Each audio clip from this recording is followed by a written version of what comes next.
Assalamualaikum warahmatullahi wabarakatuh. Perkenalkan, nama saya Nurul Herunisa dari kelas Biologi C dengan NIM 60300121056. Di sini saya akan membahas mengenai lipid. Di sini ada pokok pembahasan yang akan dibahas, yaitu ada pengertian dari lipid, ada struktur dari lipid, sifat-sifat dari lipid, jenis dan contohnya, kemudian perbedaan lipid jenuh dan tak jenuh, kemudian fungsinya.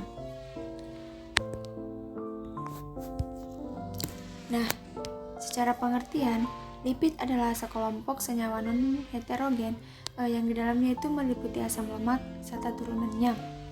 Ada lemak netral atau trigliserida, fosfolipid serta stereolipid merupakan arti lain sebagai kelompok besar biomolekul dengan gugus fungsional karboksil COOH atau gugus ester COOR yang tidak dapat larut dalam air tapi larut dalam larutan nonpolar seperti eter, aseton, bensin, karbon tetraklorida, dan lain sebagainya. Lipid ini akan larut dalam pelarut organik seperti aseton, alkohol, kloroform, eter, dan benzena. Lipid dikelompokkan berdasarkan struktur dan karakteristik nonpolarnya menjadi lemak atau fat. Lilin, fosfolipid, sphingolipid, glikolipid, erikosanat, steroid, lipoprotein, dan vitamin yang larut di dalam lemak. Nah, struktur dari lipid.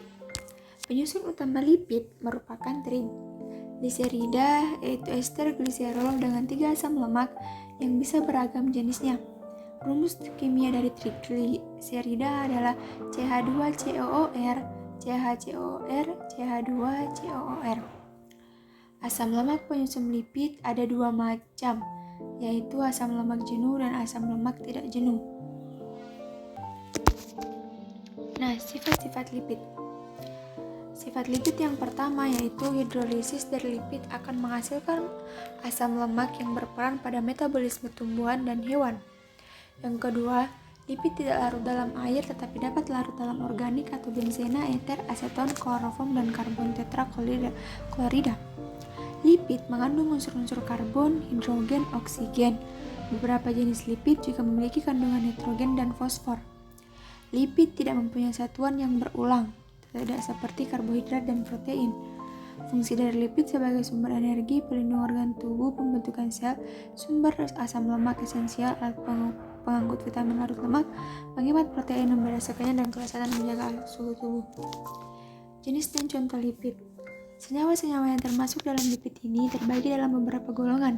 Secara umum, lipid digolongkan dalam 3 golongan besar, yaitu lipid sederhana, yaitu ester asam lemak dengan berbagai alkohol, contohnya lemak atau gliserida dan lilin.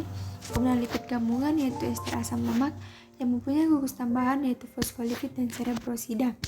Kemudian derivat lipid, yaitu senyawa yang dihasilkan oleh proses hidrolisis lipid, contohnya asam lemak, gliserol, dan sterol. Di samping itu, berdasarkan sifat kimianya, lipid dibagi dalam 2 golongan besar, yaitu lipid yang disabunkan yang dapat dihidrolisis dengan basah, contohnya lemak, dan lipid yang tidak dapat disabunkan, contohnya steroid. Kemudian ada perbedaan lemak jenuh dan tak jenuh. Asam lemak jenuh tidak mengandung ikatan rangkap. Saturated fatty acid atau asam lemak jenuh yaitu asam lemak yang semua ikatan atom karbon pada rantai karbonnya berupa ikatan tunggal atau jenuh. Contohnya yaitu asam laurat, asam palmitat, dan asam stearat. Sumber utama asam lemak ini adalah minyak kelapa yang dapat mengandung 50% asam laurat serta minyak biji sawit atau palm kernel oil. Sifat kimia asam ini larut dalam pelarut polar, misalnya air, juga larut dalam lemak karena gugus hidroksil atau metil di satu ujung dan gugus karboksil di ujung lainnya. Asam lemak tak jenuh poli, PUFA atau polyunsaturated fatty acid. Asam lemak tak jenuh dengan ikatan rangkap banyak merupakan asam lemak yang mengandung lebih dari 1 ikatan rangkap. Asam ini akan kehilangan paling sedikit 4 atom H, contohnya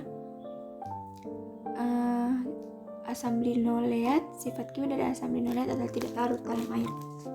Kemudian fungsi lipid. Lipid merupakan bahan bakar metabolik untuk memberikan energi kepada sel-sel tubuh.